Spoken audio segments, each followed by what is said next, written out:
है आप सभी का। यदि आप मेरे चैनल पर नए हैं तो चैनल को सब्सक्राइब करें और मेरा सहयोग करें। और आज की कहानी आपको अच्छी लगे तो लाइक करना ना भूलें। धन्यवाद। चलिए आज की कहानी शुरू करते हैं। प्राची अभी तैयार होकर घर से निकल ही रही थी, उसकी सास मालती जी ने टोक दिया, बहू कहाँ जा रही हो? प्राची ने बहुत विनम्रता से जवाब दिया, हाँ जी, पापा की तबीयत बहुत खराब है, माँ बहुत घबरा रही है, उन्हें देखने जा रही हूँ। यह कहकर प्राची बिना जवाब का इंतजार किए घर से बाहर निकल गई। मालती जी को उसका व्यवहार अच्छा नहीं लगा, लेकिन पिता की बीमारी की खबर सुनकर वे चुप रह गई। प्राची जल्दी से घर पहुंची तो देखा पापा का खांसी की वजह से बुरा हाल था। प्राची ने माँ से कहा, मैंने आपसे पहले ही कहा था पापा को किसी अच्छे डॉक्टर को दिखा लेते। खांसी बढ़ती जा रही है, लेकिन आप दोनों किसी की सुनते नहीं हो। तुम पापा को संभालो, मैं ऑटो लेकर आती हूँ, हम बड़े हॉस्पिटल चलेंगे। प्राची पापा को लेकर अस्पताल पहुँच गई। वहाँ डॉक्टर ने उन्हें एक इंजेक्शन लगा दिया, जिससे उन्हें कुछ आराम मिला।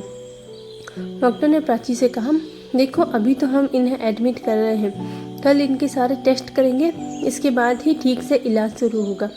प्राची पापा को एडमिट कराकर घर पहुंची तो उसके पति अमित उसकी प्रतीक्षा कर रहे थे। अमित ने जाते ही प्राची से पूछा, कैसे हैं पापा? तुम तो उन्हें देखने गई थी, कितनी देर लगा दी?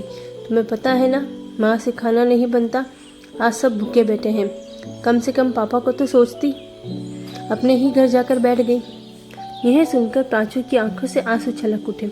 उसने किसी तरह अपने आप को संभालते हुए कहा, पापा की तबीयत बहुत खराब थी, उन्हें हॉस्पिटल में एडमिट करा कर आ रही हूँ। आप सब बैठिए, अभी मैं 10 मिनट में आप सबके लिए खाना बना देती हूँ। यह सुनकर अमित का गुस्सा कुछ शांत हुआ। उसने कहा, नहीं रहने दो, खाना मैंने बाहर से ऑर्डर कर दिया है, तुम बस माँ के लिए 1-2 रोटी सेक देना, वे बाहर का नहीं खाती। तुम जाकर नहा लो, हॉस्पिटल से आई हो। प्राची को अमित का उसकी केयर करना अच्छा लगा। मैं जल्दी से नहाने चली गई। नहाकर उसने माँ जी के लिए खाना बनाकर उन्हें परोस दिया। मैं जल्दी जल्दी खाना बना रही थी, उसका मन पापा की ओर लगा था। पता नहीं अब कैसे होंगे, वह फ़ोन करना चाह रही थी। सब काम जल्दी से निपटा कर वह छत पर चली गई। वहाँ उसने माँ को फ़ोन लगाया, माँ अब कैसी तबीयत है पापा की? माँ ने कहा, बेटा तेरे जाने के बाद तो इनकी तबीयत और बिगड़ गई थी, इनके खांसी के साथ खून भी आ रहा था। डॉक्टर ने तुरंत सारे टेस्ट कर लिए, सुबह तक रिपोर्ट आ जाएगी। मेरा मन बहुत घबरा रहा है, तो अभी आ सकती है क्या? प्राची ने कहा, ठीक है माँ, आती हूँ। तभी माँ ने कहा, अरे मेरा दिमाग तो काम नहीं कर रहा, तो इतनी रात को कैसी आएगी? तो सुबह आ जाना, और एक काम कर देना, मेरे पास चेकबुक है, सुबह 10,000 जमा करने हैं, तभी इलाज शुरू होगा। तो मेरे से चेक लेकर बैंक से पैसे निकाल कर यहाँ जमा करा देना। कुछ देर बात करके प्राची नीचे आ गई। उसने देखा सब सोने जा चुके थे। वह रसोई में जाकर काम निपटाने लगी। आज उसे अपना बचपन याद आ रहा था। उसके पापा कहते थे, मेरा बेटा नहीं है तो क्या हुआ, बेटी है ना, इसे मैं इस काबिल बनाऊंगा कि यही मेरी बेटा बनेगी। आज अपने आप को इतना लाचार मान रही थी प्राची। काश मैं लड़का होती तो कम से कम इस समय अपने पापा का ख्याल तो रख सकती थी। किसी तरह काम निपटा कर वह सोने चली गई, लेकिन आंखों में नींद कहाँ थी। उसने देखा अमित गहरी नींद में सो रहे थे। सुबह वह जल्दी उठ गई। सबके लिए नाश्ता बनाकर अमित का लंच पैक करके वह निकलने के लिए तैयार हो रही थी। तभी उसने देखा कि उसकी अलमारी में 10,000 रुपये पड़े हैं, जो अमित ने परसों घर खर्च के लिए दिए थे। प्राची ने कुछ सोचकर पैसे पर्स में रख लिए और हॉस्पिटल पहुंच गई। वहां उसने पैसे जमा करा दिए। पापा के पास पहुंची तो देखा पापा कुछ ठीक लग रहे हैं। वे प्राची को देखकर मुस्कुरा दी। तभी माँ ने कहा, बेटा ये चेक ले जाकर बैंक से पैसे निकाल कर जमा करा दे, तभी रिपोर्ट मिलेगी। प्राची ने कहा, माँ पैसे मैंने जमा करा दिए थे, अभी घर जाऊंगी तो बैंक से निकाल लूँगी, पापा का इलाज अभी शुरू हो जाएगा। यह सुनकर माँ ने कहा, अरे बेटा तूने यह क्या किया, तेरे ससुराल वालों को पता लगेगा तो न जाने मुझे कितना भला बुरा सुनाएंगे। प्राची बोली, माँ तुम चिंता मत करो, मेरे पास घर खर्च के पैसे थे, अभी बैंक से निकाल कर वापस रख दूंगी, मुझे शाम को जाना है शॉपिंग करने अमित के साथ। प्राची कुछ देर वहाँ रुककर चेक लेकर बैंक पहुँच गई। बाहर गार्ड से उसने पूछा, भैया आज बैंक बंद है क्या? गार्ड ने कहा, बहन जी आज दूसरा शनिवार है, कल इतवार है, अब तो बैंक सोमवार को ही खुलेगा। यह सुनकर प्राची के पैरों तले जमीन खिसक गई कि कहीं अगर अमित को पता लग गया कि घर खर्च के पैसे पीहर में दी आई तो उसका जीना मुश्किल हो जाएगा। वह डरती डरती घर पहुंची तो उसने देखा उसकी सास मालती जी गुस्से में बैठी थी। मालती जी बोली, बहू यह सब क्या है? रात को हमने बाहर का खाना खा लिया, सुबह से तुम फिर गायब हो गई। अगर दोनों टाइम बाहर का खाना खाएंगे तो हम सब बीमार पड़ जाएंगे। तुम क्या चाहती हो कि तुम्हारे सारे ससुराल वाले उसी हॉस्पिटल में एडमिट हो जाए जिसमें तुम्हारे पापा हैं? यही सुनकर प्राची रोने लगी। नहीं नहीं माँ जी, ऐसा मत कहिए, मैं अभी खाना बना देती हूँ, कहकर प्राची तेजी से काम में लगी। नहा धोकर फटाफट खाना बनाकर सास ससुर को खिला दिया।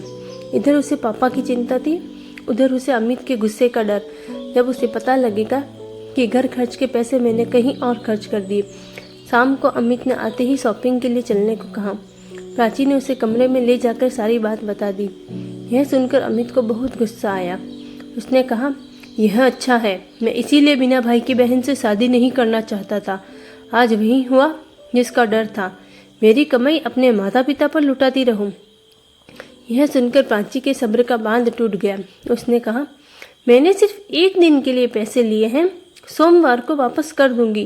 और रही बात बिना भाई की बहन से शादी करने की, तो वो तुमने इसलिए की थी कि इकलौती बेटी की सारी जायदाद तुम्हें मिल जाए। आज मेरे पापा हॉस्पिटल में हैं, मैं डर डर कर उन्हें देखने जाती हूँ। घर आते ही सब मुझे उल्टा सीधा सुनाने लगते हैं, जैसे अपने पापा के पास जाकर मैंने कोई गुनाह कर दिया।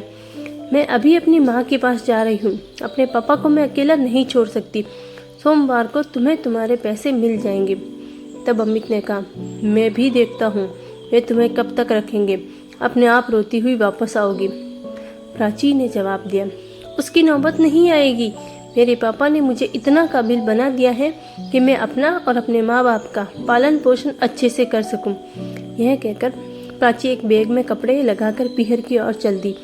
आज उसे ऐसा लग रहा था जैसे वह बेटी होने की कैद से आज़ाद होकर पापा का बेटा बन गई है। अब वह केवल अपने माँ पिताजी का सहारा बनेगी। अपने घर पहुंचकर उसने बैग रख दिया और सीधा हॉस्पिटल पहुंच गई। माँ के पूछने पर उसने कुछ नहीं बताया। उसने कहा, चिंता मत करो माँ, अमित ने मुझे यहाँ रहकर पापा की देखभाल करने के लिए कहा है। यह सुनकर माँ बहुत खुश हुई। अगले दिन पापा की रिपोर्ट आ गई, उसमें लंग्स में इन्फेक्शन था। उसी समय उनका इलाज शुरू हो गया। सोमवार के दिन प्राची ने 10,000 रुपये अपने ससुराल भिजवा दिए। कुछ ही दिनों में उसके पापा ठीक हो गए। प्राची ने इसी बीच एक नौकरी ढूंढ ली थी। जब उसके पापा घर आ गए तो उसने सारी बात उन्हें बता दी। पापा ने कहा, बेटा हम अपना ध्यान रख लेंगे, तो अमित से बात करके वापस लौट जा। प्राची बोली, पापा मैंने घर आपकी वजह से नहीं, अपने आत्मसम्मान के कारण छोड़ा है। अब मैं बेटा बनकर आपकी सेवा करूंगी, आप परेशान न हो। आपको क्या लगता है, प्राची का निर्णय सही है या गलत है? कमेंट करके ज़रूर बताएं।